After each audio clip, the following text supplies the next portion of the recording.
The English Premier League returned for its new season. Are you excited? Mexico is planning to bury promotion and relegation, and we got stadium updates from Boston. This and more on today's edition of Morning Kickaround.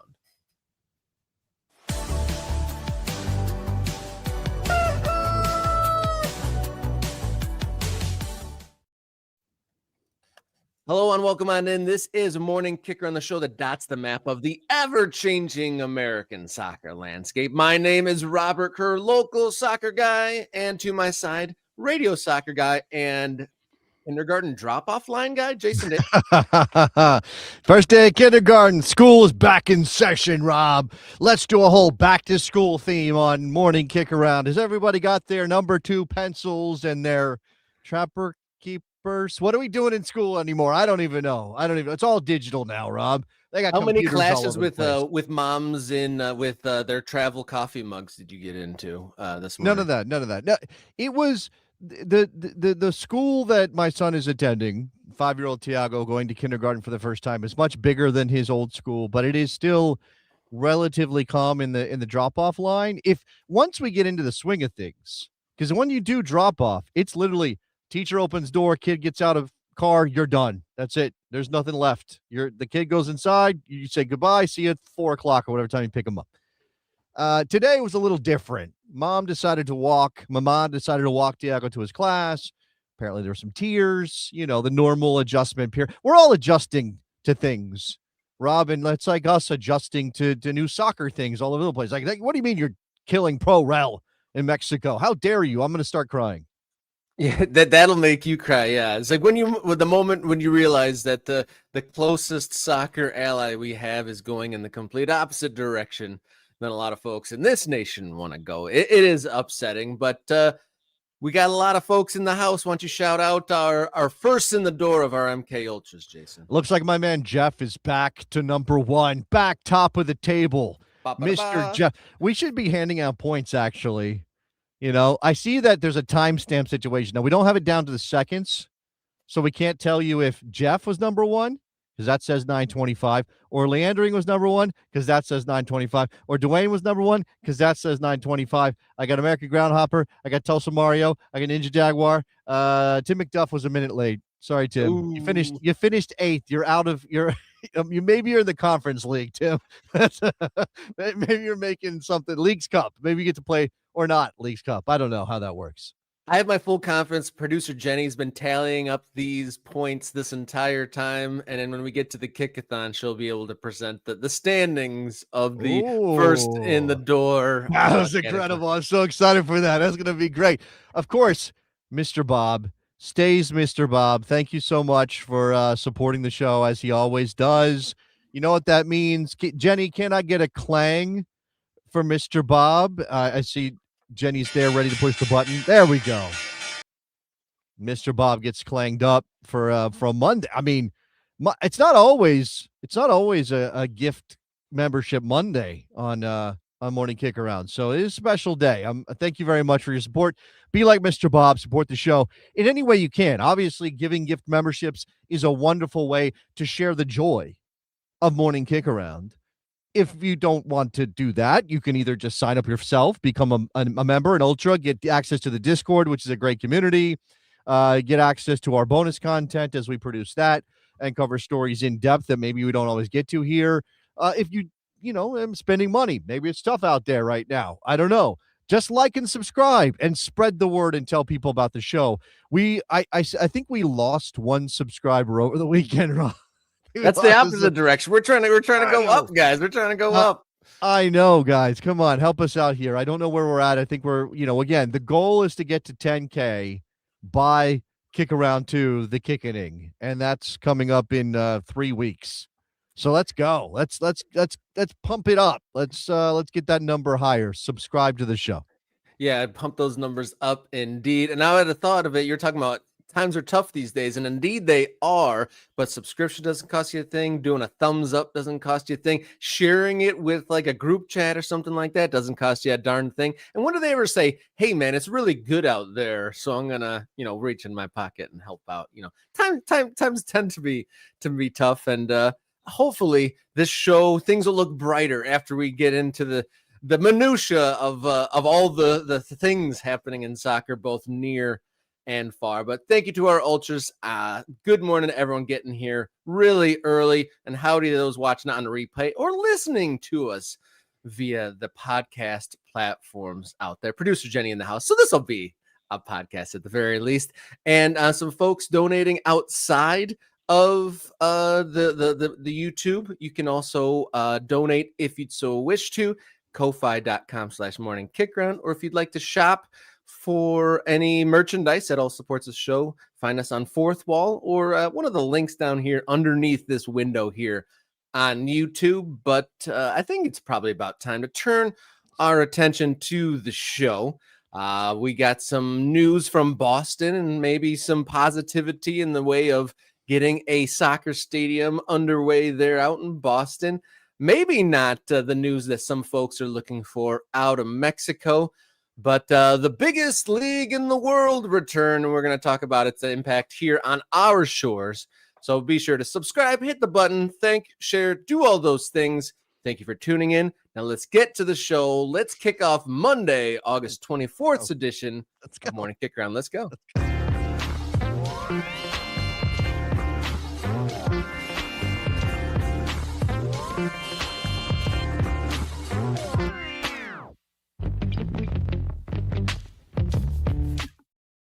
Welcome on in, Morning Kickaround. I'm Robert. He's Jason. This weekend saw the return of the English Premier League, the most viewed club league around the world, and one of the gateways for Americans to access the game at its high level. But as more and more kind of Premier League like watch parties and sponsored events happen, and more and more penetration into the American market, for the first time, I really started mulling over is the popularity of the English Premier League starting to hold back the growth of soccer here in the United States?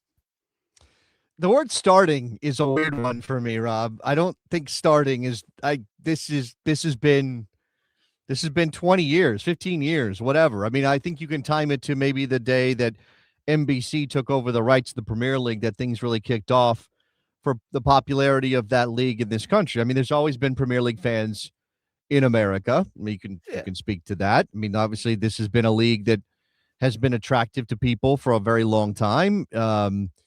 I think, obviously, the beginning of the Man United era in the 90s really kicked off a lot of fandom. Of course, it was tougher to watch the league back then and into the early 2000s, and some of you might remember Fox Sports World or Fox Soccer Channel, which is where I first started really watching the Premier League when I kind of rediscovered my soccer fandom. Can I say why I say start? Well, sure. Why are you saying I say start because, when you say 15 years ago or so when NBC got that, I don't think there was the level of availability of the American game here, and it wasn't in the American consciousness much, but the World Cup was just here. We talk about stories almost every other day about a new club or a new event or something happening in various cities across the United States. I think that the folks could find local soccer more. The opportunity is around more now than it was 15 years ago and up until now. There's more American soccer available and more momentum and news happening in American soccer than ever was before. Well, then that cuts against your argument. I mean, I'm going to explain how I feel about the Premier League here, but that cuts against if American soccer is exploding, well, then the Premier League's not holding back American soccer.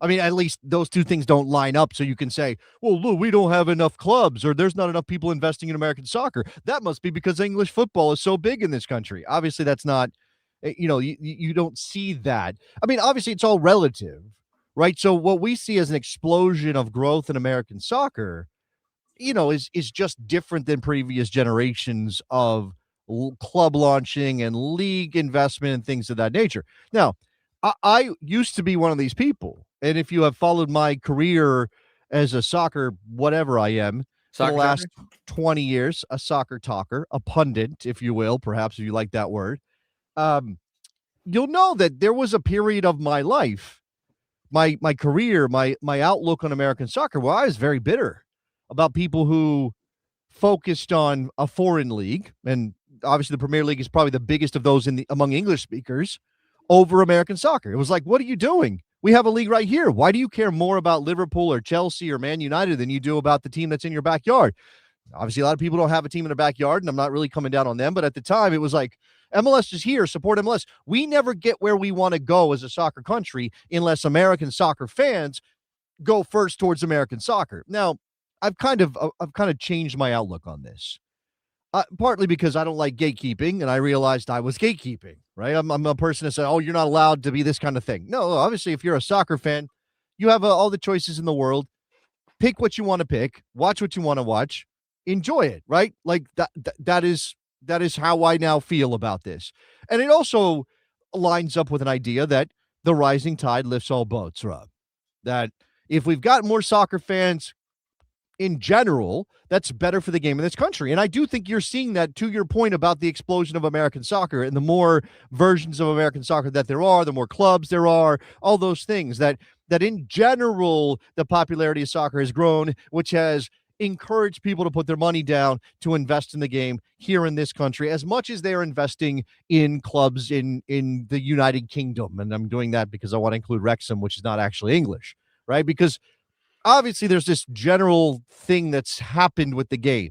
So I could sit here and be upset that people care more about their English club on the other side of an ocean that they've never actually seen before, that they're not really connected to in any significant, like, old-fashioned traditional way of sports fandom. Or I can just say, it's great we have more soccer fans. Let's reach out to them, and hopefully one day they'll become American soccer fans because there's a team in their backyard and they realize that live and local, for most people, is a better experience than only watching on television.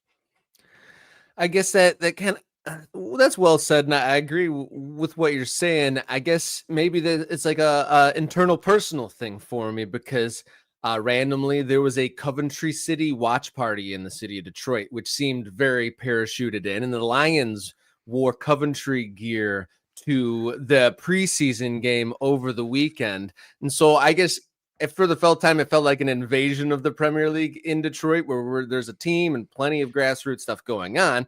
And then me inside my house, one say, like 12-hour days return now of soccer, like EPL or European stuff all through the morning, and then American stuff all through the night. I found myself for the first time, as a family man, you get a certain amount of, chips, soccer chips for your weekend with your family, right?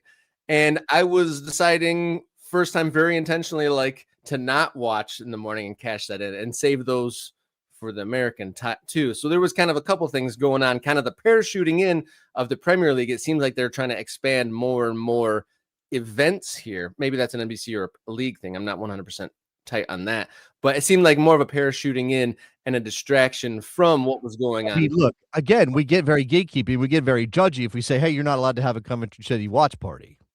Like, I didn't say not allowed. It just felt like an invasion for the first time. Rob, I know what you're saying, but I'm saying, like, if you say it's an invasion, then you're putting a negative connotation on that watch party. You're saying it's an invasion. You're saying it's parachuted in. By whom? Like, we don't know. You don't know. I don't know. Did Coventry City spend a bunch of money to put a watch party in Detroit? That seems odd. I doubt it. Probably there are a couple of people who support Coventry City who decided to launch put together a party or something, and then, okay, well, look, I'm a new Premier League fan. I just got done watching the World Cup. I'm going to pick Coventry City. They look fun. They're going, well, they might not be going down. We don't know. But, that is, I think there is a very strong, and I'm going to probably upset some people, although I think most Americans understand where I'm coming from. There is a very strong cosplay element to English football fandom in the United States of America. Now, if your family is from Liverpool, or you've grown up there, or your grandparents have a connection, or you spent a semester abroad, okay, whatever. Again, I'm trying not to be gatekeepy. Like, it took me a very long time to choose a Premier League club because I didn't want to do it in a way that felt unnatural to me, that felt like just choosing. That's not how I experience sports. I was handed the Denver Broncos by my family.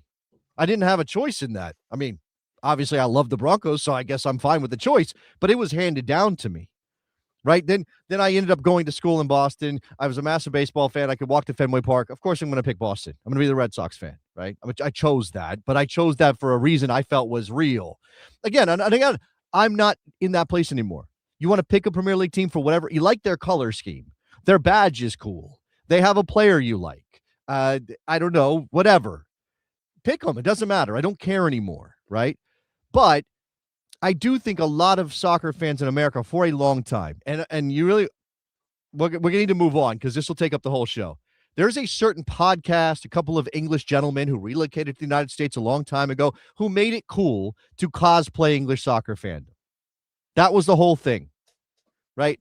And again, like who you like, but I think it's a little bit ridiculous to run around and say, I'm gutted that they lost it. You're gutted?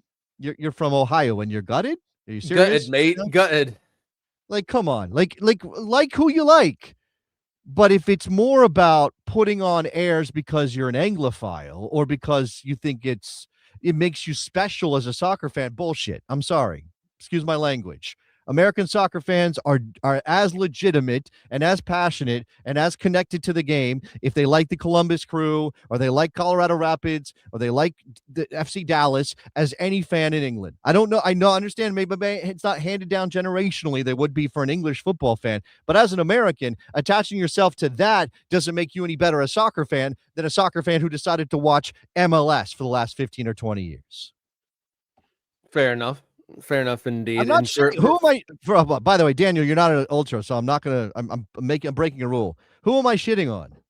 Who am I shitting on? I'm saying it's ridiculous for people to cosplay. Again, they can like who they like, but I can also say it's ridiculous. If you walk down, if you're one of those people who wear the oversized, have you seen those caps that like NBA football and football players wear? Yeah. They look ridiculous. I don't know how that became cool. I get to say they look ridiculous. Can they wear it? Of course they can. Right? Yes, of course they can. But they look ridiculous. It's the same. It's the same. That's all it is. My opinion is you're ridiculous if you start cosplaying an English football fan. If you like, you're who you like. I'm a Fulham fan. But I don't run around putting on a London accent and talking about being gutted or whatever it is. I don't know. Again, there's lines to this. And are you gonna be gutted after Fulham take on Chelsea? We'll see what probably happens. Today. Yes, I'm probably going to be gutted. Yes, exactly. For context, Coventry City paired up with Detroit as part of the Premier League Coast to Coast initiative, and they're drawing similarities to Coventry to Detroit because Coventry also has an automotive background. Sure. I mean, yeah, like you could call it LARPing. By the way, that's a good shout. It's a little bit of LARPing. Again, man, I don't know. Like who you like. But in terms of, again, just because you brought up the question, Robin, and I know you want to put a bow on this. I'm past the point of thinking that Premier League success in America is a bad thing for American soccer because beggars cannot be choosers. American soccer fans cannot be like picky about what kind of soccer people like because we didn't have soccer fans a couple generations ago in any meaningful number. So to have those represents success for the game. We also can't do anything about the fact the world is connected now, and you can watch the Premier League, and you can watch anything you want to watch. And what are we going to do? Like put the genie back in the bottle? Well, cut off all those other leagues from television and streaming so that we can protect American soccer. That's not the right way to look at it.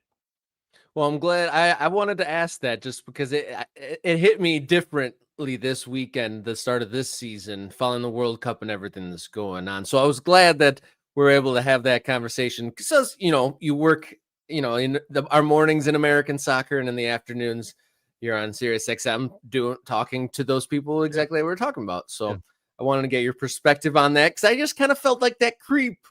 We're not in a city where NBC's done those big watch parties or anything yet. So no, I just felt right. the creep locally. And again, I think there are some advantages for marketing the Premier League that obviously American soccer doesn't have. And again, like I can resent it, but I'm not going to argue that it's not there, that people want to attach themselves to something that has history or something that seems interesting, cool, exotic, right? And when you throw in, like, lots of people are Anglophiles. They watch Doctor Who or whatever it is.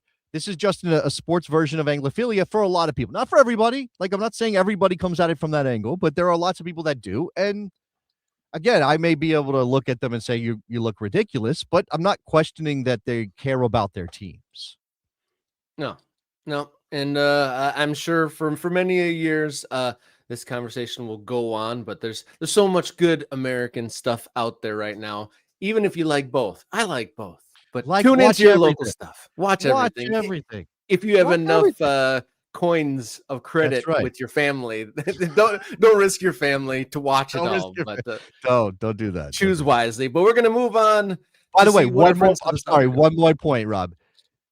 One of the other reasons for the Premier League to be as popular as it is because of when it happens in America, because of the the timing of the league. Right. Generally speaking, it's easier for you to say, I'm going to go watch a game at 8 o'clock, 7:30, 9 o'clock in the morning, or even earlier if you're West Coast. So you're not stealing time from your family on a Saturday, right? I honestly, when I had very young baby children, I used to take one for the team and wake up early with the babies on Saturday morning. So I'm just as guilty as that as anyone. So that aside, use your time wisely, guys. But we'll come right back, talk about what they're doing in Mexico next up here on Morning Kickaround.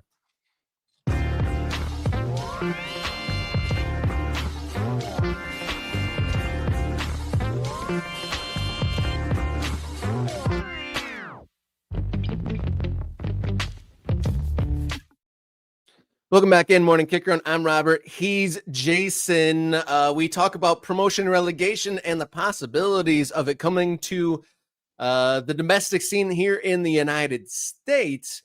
But in Mexico, Liga MX going the opposite direction. They temporarily suspended ProRel in the pandemic. But on Thursday, in the words of Felipe Cardenas at The Athletic, last week, the debate over promotion and relegation in Mexico has reached a point of no return.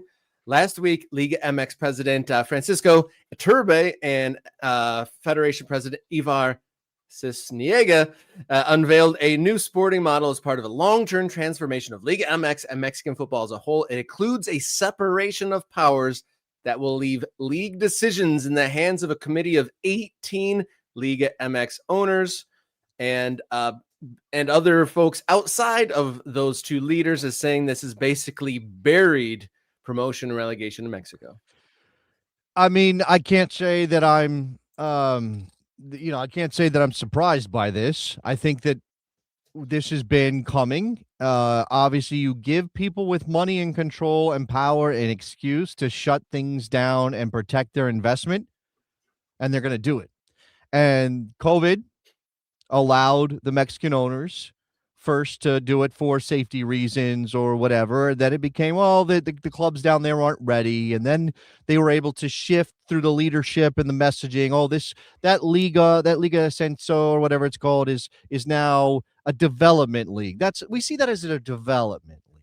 Because really what we have is a bunch of clubs that can't really live up to the Liga MX standard. You know, you're going to be playing against Club America and Guadalajara and Cruz Azul, and you don't, and they just slowly chipped away at the idea that ProRel had to be a thing in Mexico. And now, as you said, Felipe Cardenas is saying that they've got a plan to shut it all down. Francisco Iturbe and FMF President Ivar Cisniega unveiled a new sporting model, as you said. Separation of powers that will leave league decisions in the hands of the committee of 18 Liga MX owners. Yeah, do you think those guys are going to choose to bring it back? Right. They're not going to choose to put their clubs in jeopardy and have the possibility of relegation. I think there's, obviously there's the sort of moral take, right? The take that is this the right thing to do? No, it's not, right? It's not. It's not the right thing to do. It is, at least in the grand picture of the history of the game, right? And Mexico has had, before the shutdown around COVID, before the closing off of the leagues, and again the excuses made not to bring it back, and we'll talk about the lawsuits here in a second. They've had ProRel in Mexico since the 50s. So in the 50s, they got to a point where they said, we have too many teams to have one league. We need to have multiple leagues, and we'll do ProRel. And now this is a situation where, well, you can't win your way up. If Liga Expansión, which is what it's called now, teams want to move to Liga MX, they can buy their way in. Oh, they're letting them buy in? Oh, wow. As Atlante did recently. Atlante is a recognizable Liga MX club, but hasn't played in the first division since being relegated in 2014. So they had been in the second division they had won 3 titles in Liga Expansión, but had not been allowed to be promoted to, or had not been allowed to move to Liga MX. So they purchased. This has happened multiple times in Mexico. And Mexico, They're the Louisville City of Mexico, eh?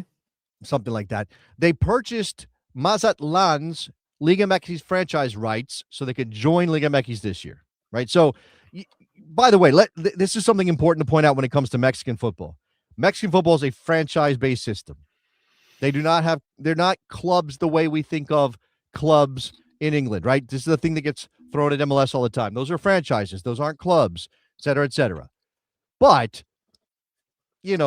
for all intents and purposes, they act like clubs, except when it comes to, we want to be in Liga MX. We can't be promoted because you closed off promotion relegation. We'll just buy the franchise rights of a different club and shift that over to our team, and now we're in the league. Did Atlante earn their way in? Sure they did. Absolutely they did.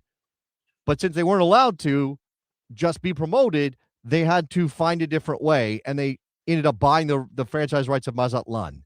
So, yeah, I mean, this sucks for a lot of teams who might want to be promoted to Liga MX. Now, I imagine that they will still allow more. Like, I don't know if they're going to keep it at 18. That's the thing I would love to know, Rob. Like, what the thinking is about going past 18 to 20 or even more, and really following an MLS model.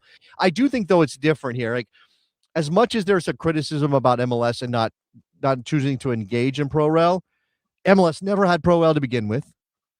The owners who bought into that league were never sold on the they never had it's a foreign concept to what they were trying to do from the get-go. It wasn't even part of the business model. Like, if you say, hey, invest in this business, and I'm like, okay, what does that entail? And they're like, well, you buy a club and you run a club and and everything is like, you're just we're trying to grow this league, and you're like, okay, cool, I'll invest.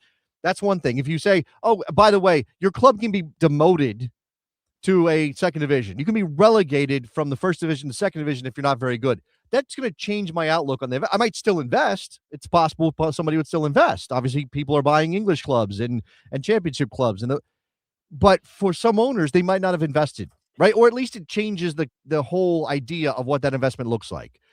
MLS owners never had to address the idea of it. Liga MX owners bought in, and then at the first opportunity, we're like, yeah, let's close this off. Let's shut down any of that expansion stuff or promotion relegation stuff, because I don't want my club to be in jeopardy. As Felipe writes, the reality is that owners no longer want to face the financial loss that comes with relegation. Mexico's football ecosystem, which includes lower division and amateur leagues, is not as robust as England's Championship or France's Ligue 2. Pro Rel is not a one-size-fits-all operating plan. So Felipe is actually saying that in the messy world of lower division soccer in Mexico, this might actually be the right thing to do, right? And this is the push-pull catch-22 problem for a lot of countries that aren't England, that aren't Spain, that aren't established, powerful, big-time soccer nations. You want your first division to grow so you can compete with the best in the world. I mean, that's the idea. That's the mentality.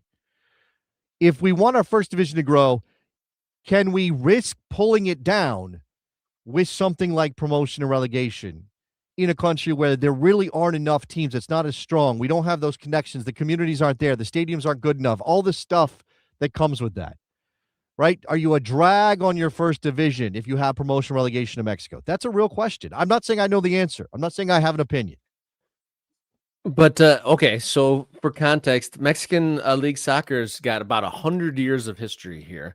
And so whose fault do you think it is over all that time that they didn't develop a robust league system? I mean, the Mexican soccer's been plagued with mismanagement, I think it's fair to say, over the years.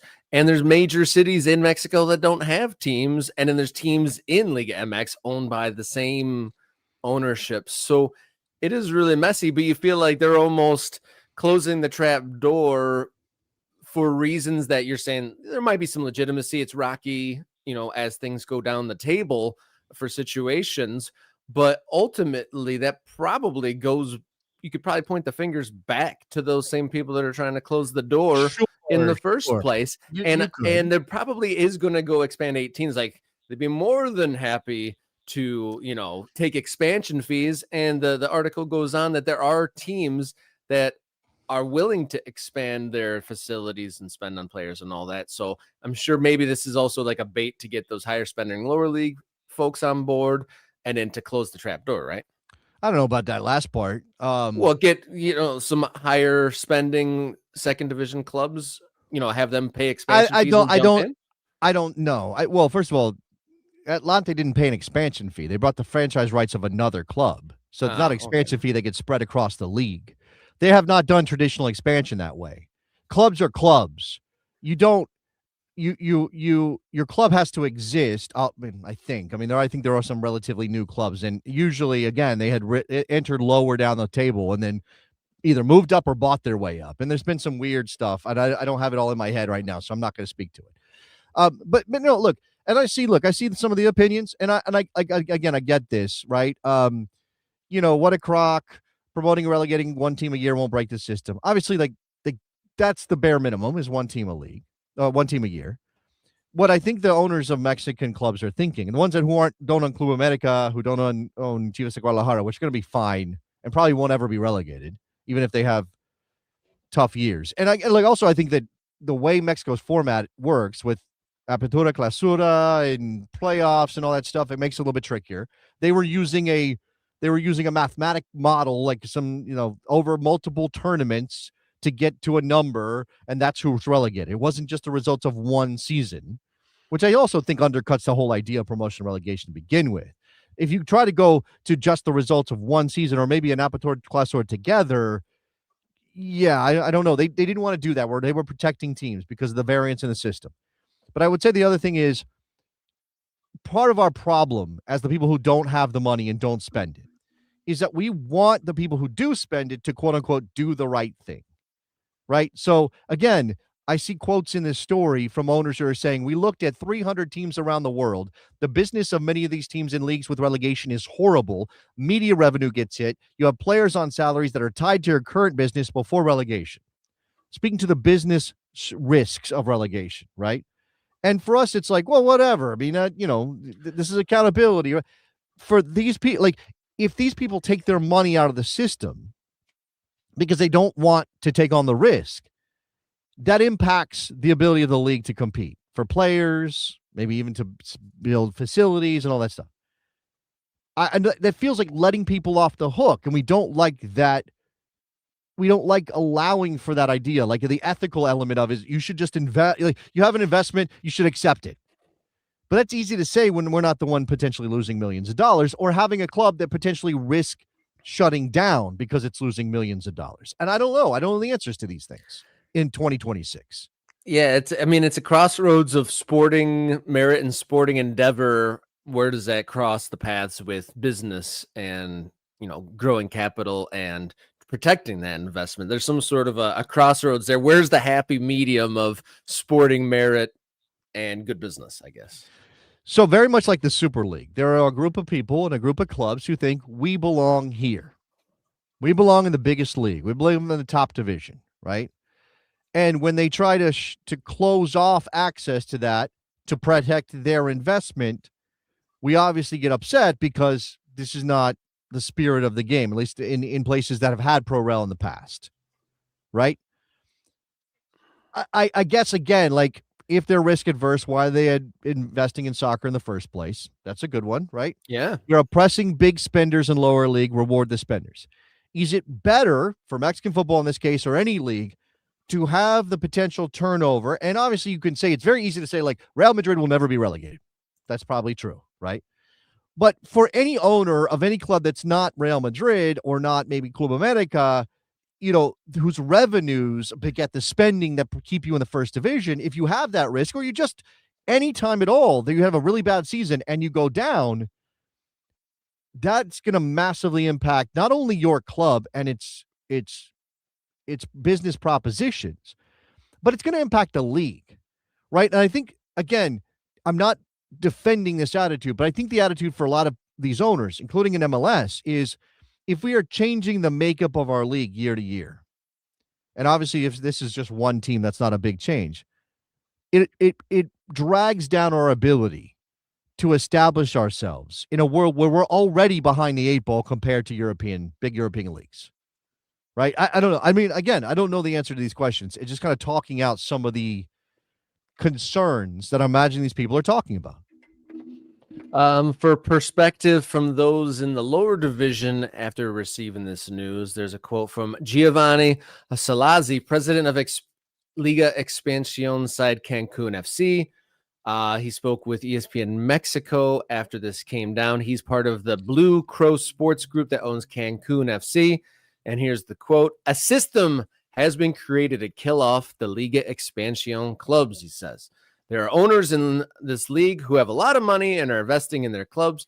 We've been having meetings with the Mexican Federation every month, but a few days ago, they suddenly notified us that promotion and relegation were no longer up for negotiation," which kind of puts a cap on that. What the perspective is, he's saying the Cancun president saying that, they're trying to spend big, trying to get in there. They've been meeting, all of a sudden, conversation is over. Right, and obviously that's one side of this. I'm going to bring in a quote from the new commissioner of Major League Soccer, and this is not an MLS story, but it's included in Felipe's piece at The Athletic, and I think it's the problem. It's pertinent. Larry Berg saying, "I can understand the appeal for the fans when it comes to Pro-Rel, but I don't think it's a great way to build a league. I don't think it's a way to get stadiums built, get training facilities built, and to have owners invest in rosters and all the other things you need to do." Now, I think that's probably true. Like, I think Larry Berg is speaking correctly that if you have relegation on the table, it's going to prevent investment, or it's going to keep city governments and county governments and state governments from investing. Like, what do you mean you can be in the second division and suddenly your revenue is cut in half? What are you talking about? No, we can't do that. We can't build a stadium, or we can't give you any sort of public concession in order. No, I don't love that anyway. By the way, build your stadiums privately if you can at all. But if that's the way of the world, he's right. Now, the problem obviously is the owners and the people with the money and the purse strings can always say this. They can always lean into this. They can always make this excuse to prevent promotion and relegation coming in. And this is why we celebrate what steps USL is taking. Now, we haven't seen it come to fruition yet, Robin. We still need to see the proof in the pudding. Where is USL on their plan? They're not being very transparent right now. We don't know where they are. But if they want to do Pro-Rel, even within their ecosystem, controlling everything inside their bubble, that's still a massive risk. And I give them credit for taking that step. And it's going to take truly progressive and out-of-the-box thinking for MLS ever to get there. And I hope they do. I really do. Yeah, it's hard to say where we're going at this time because, MLS looks farther away from Pro-Rel as they've ever been. USL obviously working towards it, and then the neighbors to the south, who were an example, a number of years ago of promotion relegation being in our hemisphere, now no longer there. Which way does that favor to the USL power leaders? Kind of look to them and say, oh, there's a wave of momentum against the system, or do they push on stronger and continue to be that one league system that implements Pro-Rel? But we will be following along as these things play out. But definitely interesting situation coming to a head to a degree down in Mexico. We're going to come right back, though. Some news from Boston and the stadium there. Next up here on Morning Kickaround.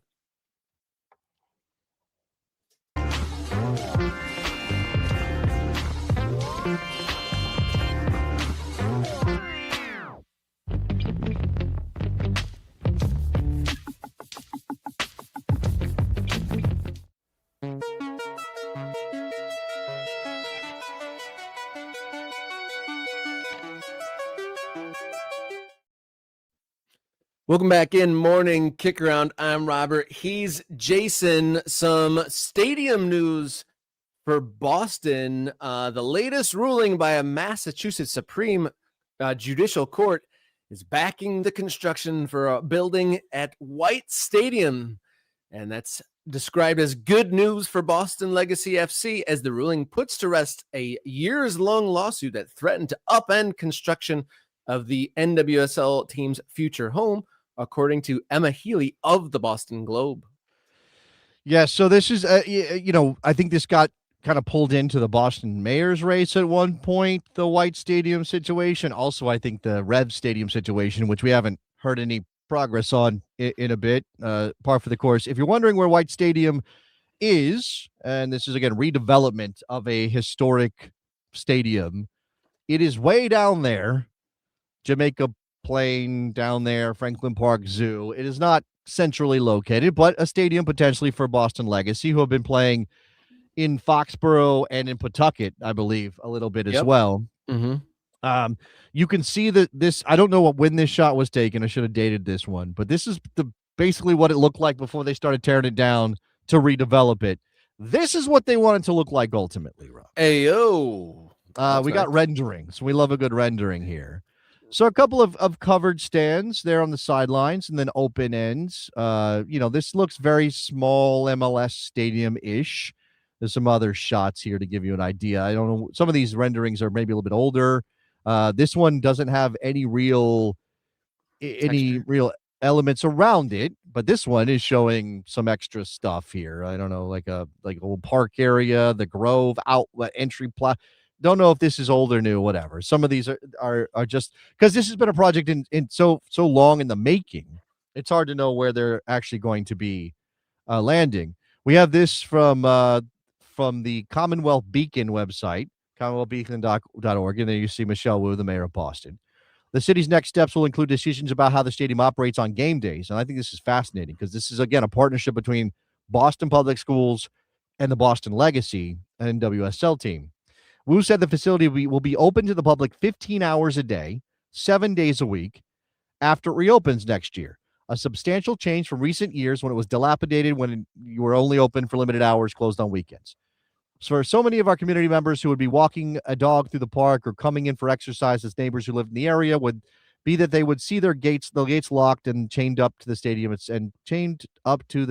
itself. All right. After we cut the ribbon next year, our residents, our communities will be able to use the facilities 15 hours a day, at least 7 days a week. Open to everyone. Come, exercise, be healthy, get to know your neighbors. That actually doesn't address the issue of game day operation. And if you've got 15 hours a day open, 7 days a week, what about those game days? I'm a little confused about that part, but all right, sure, let's go. I guess there can be human bodies inside of the stadium during those times.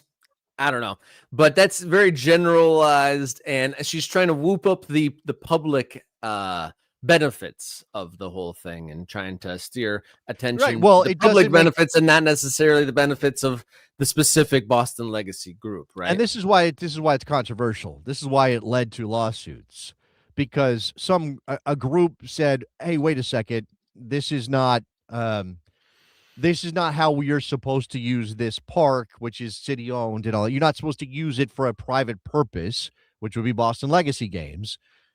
This is supposed to be for everybody's use." And I think Michelle Wu is very carefully trying to thread a needle. The city of Boston is trying to thread a needle here.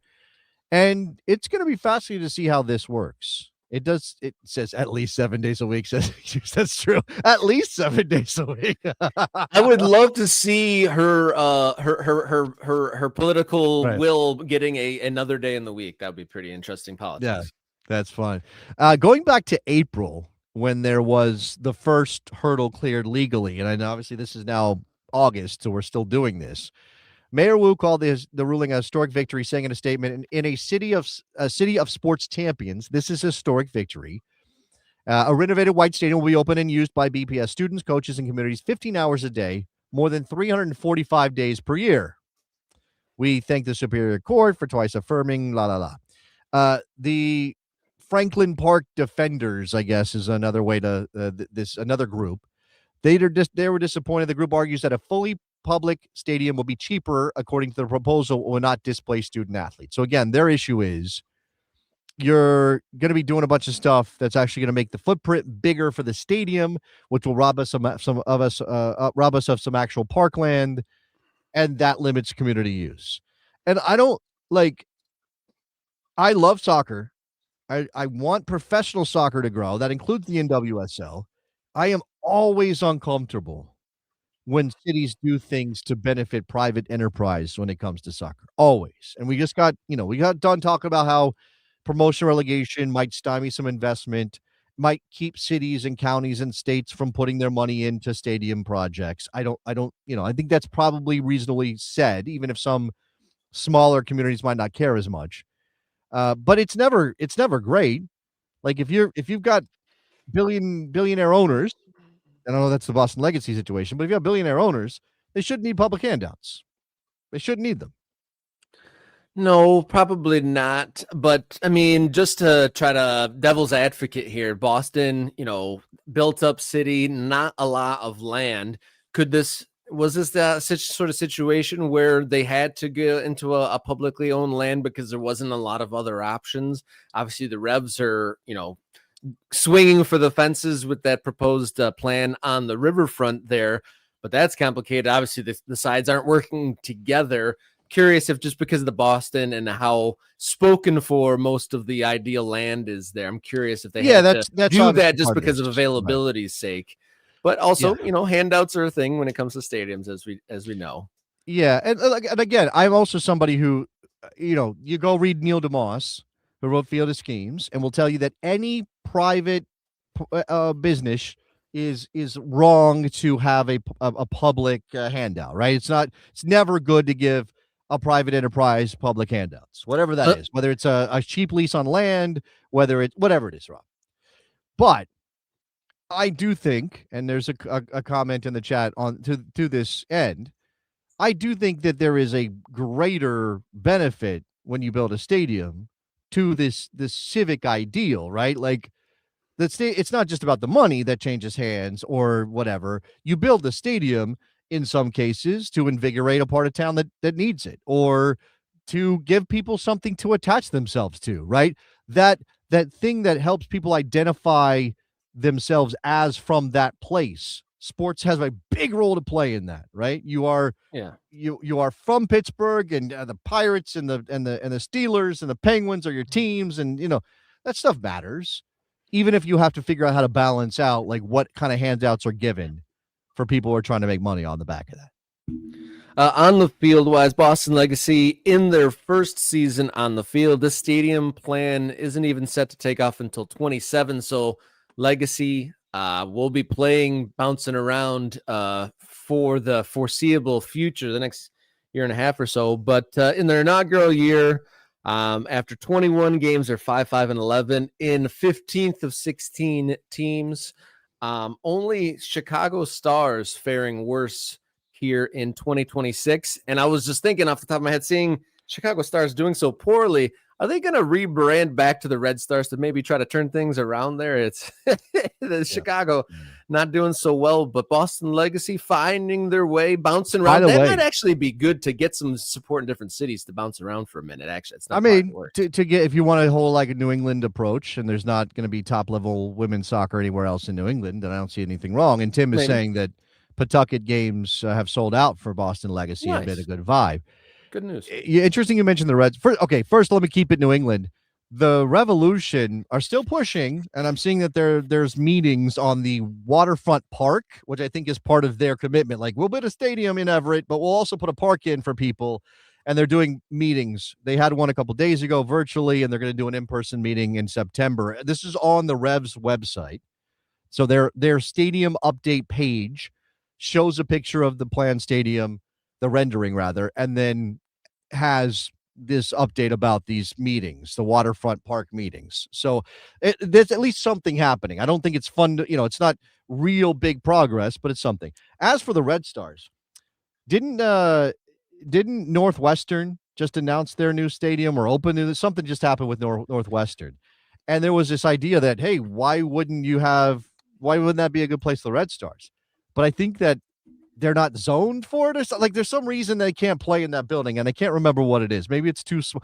But I think the Northwestern built this a football stadium, essentially, or a college sports stadium that is very much. It looks like a soccer stadium. I don't know. That's something to maybe look at down the line.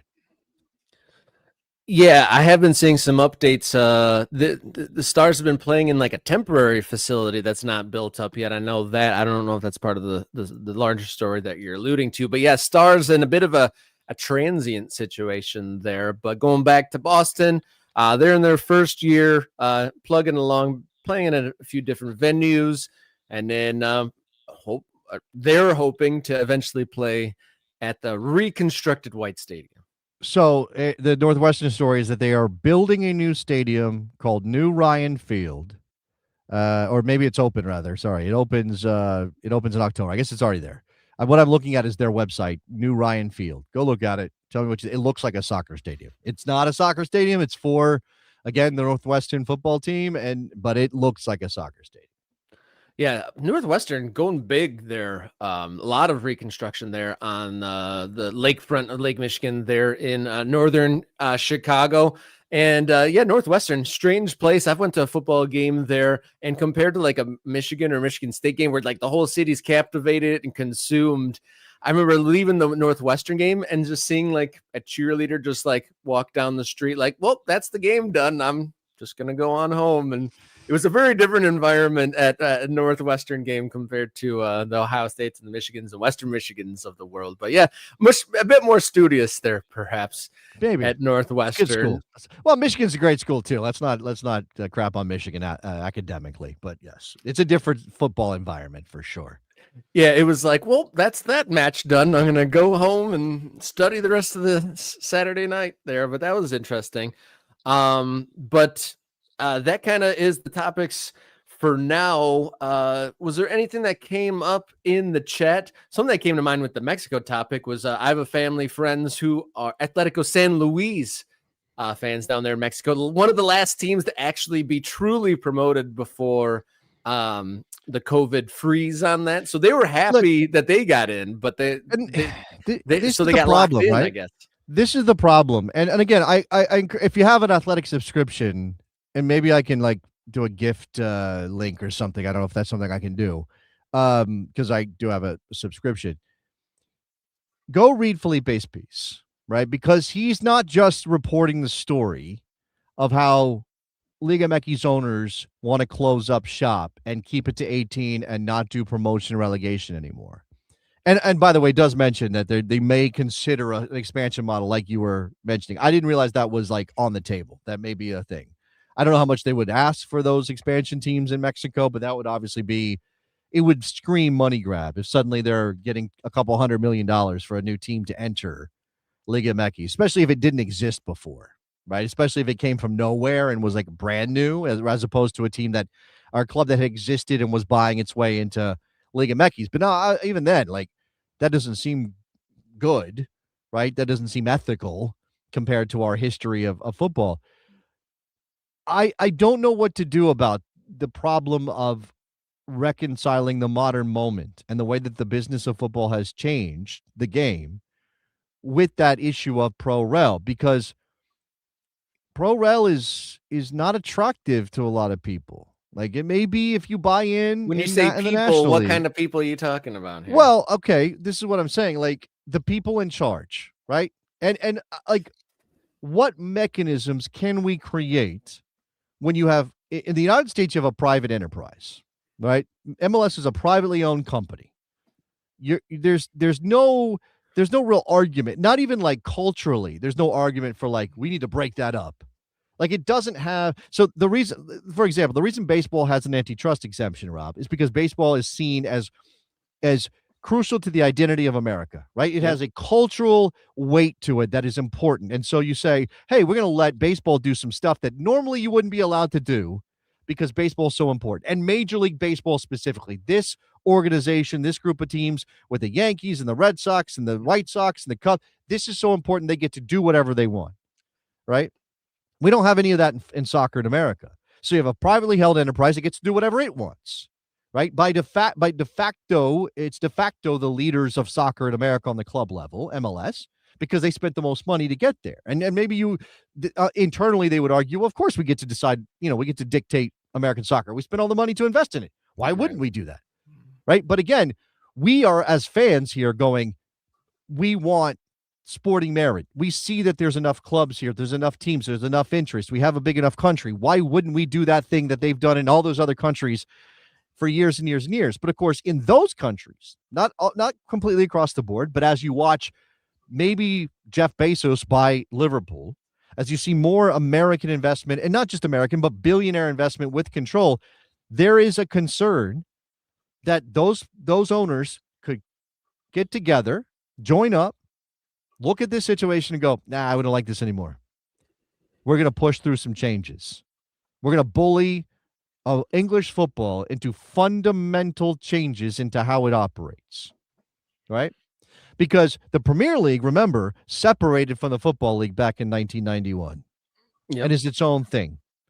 So the reason to stay connected to the Football League and do promotion or relegation from the Championship to the Premier League is because it was culturally important, right? That was the culture of English football. We do this because we've always done this. First division, second division, third division, so and so. When the reorganization happened, they didn't have to. They knew they would have a problem if they didn't. They knew they would piss off a lot of English football fans if they didn't. Now English football is global. Now the Premier League is global, Rob. Most of the money that's coming in, yeah, match day matters, and Liverpool fans are upset about ticket hikes and all that stuff. Most of their money, Liverpool, Man United, Chelsea, Manchester City, it's all coming from somewhere else. So if those owners got together and said, you know what, we don't like this pro rel thing anymore. This stinks. Now, I'm a Manchester City owner. I'm a Manchester United owner. Probably not going. Well, Manchester United got close, right? Let's forget. Bad season. Things go sideways. Now my business is in jeopardy. So the trend is, and again, I'm not saying I want this to happen, but the trend is against pro rel, not the other direction. As we sit here going, we want it to happen in America. Yeah, it's wild to think that you're right about that. And when you see the percentage of Premier League owners being Americans and what they grow up with and what they know as the norm of sports, and obviously, yeah, they're protecting the investment, closing the trap door. What would, if you were in their shoes, what would they be doing? And they have the voting majority. I think I read in an article, I think they'd need 14 owners to vote to make radical changes like that. And I think there's 12 American owners or something like that. And that is closer to reality over there of them closing up shop compared to here. But they have the cultural weight to battle back, like the Super League thing that, people raided stadiums, camped out in front of it. Like, it is entrenched there. Could they do that? Would they weather those storms that would come? And I think, again, recognizing that the cultural weight of English football is so great, as Marcus says here, there was a moment when there was a threat. We're going to cut off funding to the Football League, and the government's like, wait a second, you can't do that. This is English football is much bigger than just your Premier League group. So we're going to stop. And there's still that threat, right? Government control or government oversight can still have a major role to play in a place like that. And as I said, it's the other way around here. Right? Like when college football does some crazy stuff, suddenly we've got the government, we've got the House of Representatives, like, we're going to convene a panel to go see what's going on with college football right now. Can they actually do anything? I don't know. But that it says a lot, right? And I think there actually was maybe at least one congressman who was like, we got to look into this soccer thing. Well, what's going on with soccer? But, generally speaking, it's not a big enough deal that our elected officials and the government can step in and really dictate anything there. And again, especially since in the case of MLS, obviously there's that issue of MLS operates as a sanctional league under the U.S. Soccer Federation. U.S. Soccer Federation's power comes from the Jones Act, which gave it oversight of quote-unquote Olympic sports. What happens if we change that? What happens if we review that? What happens if we now... All of that is out there. It's very complicated and messy, and it would beget a billion lawsuits, but it's all kind of there.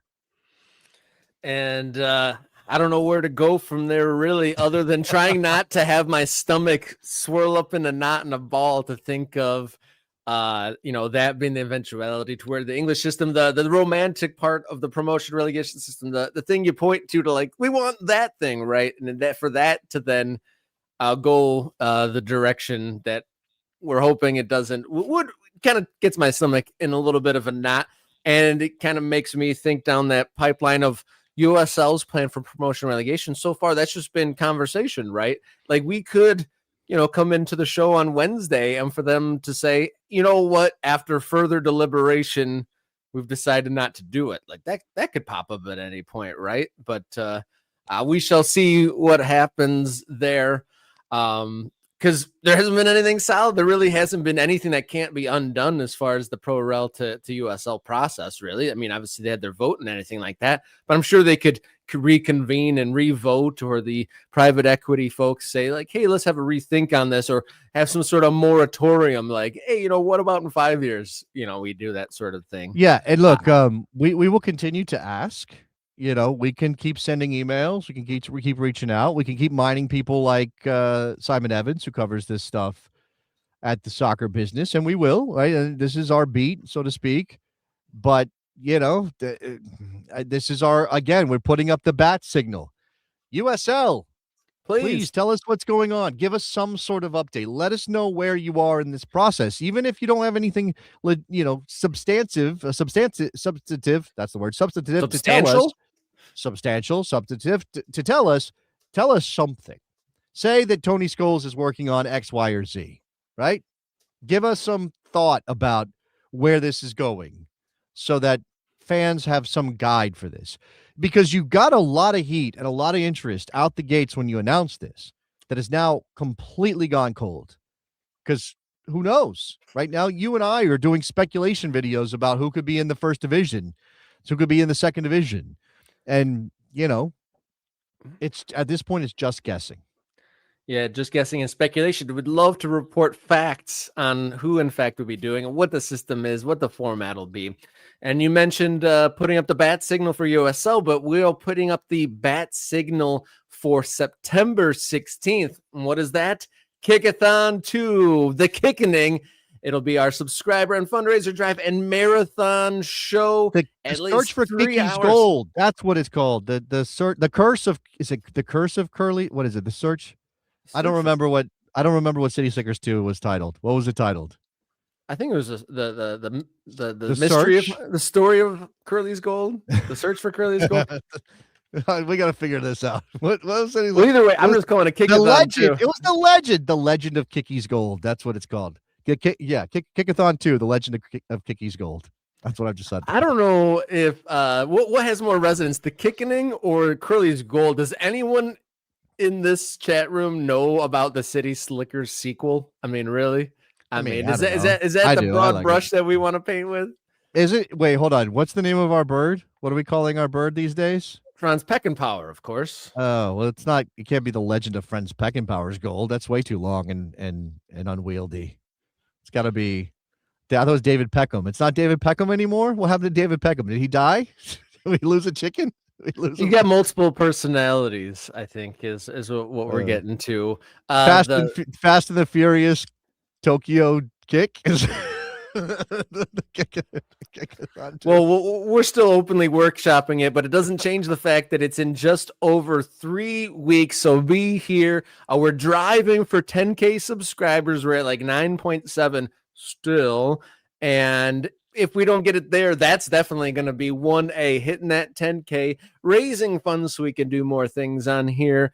And then, just pumping up the subscription numbers and providing a fun show. So we're going to have some surprise guests. We're going to have some announcements. We're going to have new lines of merch and hopefully break some news on that program. So put it in your calendar, September 16th, the second ever Kickathon. All right. You got anything to share? You're back in the mix on your show every afternoon now, right? Yeah. Sirius XM. Channel 157. If you want to hear me talk more about European football than American soccer, there is some American soccer involved. Don't get me wrong. We do some MLS over there. Occasionally a USL story will break through. It's a lot of Premier League, though, and so you'll hear a lot of that today. Wild week in the Premier League. Wow. Crazy stuff. Man, I slept in a bit on Saturday morning, and I was pretty pleased to hear. The first thing I literally heard when I popped on the TV was like, that's the final whistle. Man United 0, Hull City 2. And then your team gets a dodgy added time penalty to get a point at Newcastle. No, it wasn't dodgy. That was a penalty. I'm just kidding. It was a penalty. But that was not a good start for your team going down 2 goals. No, there's a mirror of dark times past going on right now that I'm trying not to let my mind wander down to. But yeah, it's not looking good. Not looking good. We're going to find out about Chelsea today. Not really, because Fulham is not the best. But we're going to find out if Chelsea's ready to take on the challenge, because some of these other teams look a little dodgy under their new management or continued management in United's case. Yeah, I was going to say a lot of teams didn't look ready for the season to start. And they tried to build everything after the World Cup, and I don't think there was quite enough time for a lot of these teams that are all doing overhauls all at the same time. That's neither here nor there. Jason and I will be here again on Wednesday. We have a great guest from an emerging American soccer club, so be sure to tune in to that. And until then, everybody be safe, remain brave, and enjoy your soccer.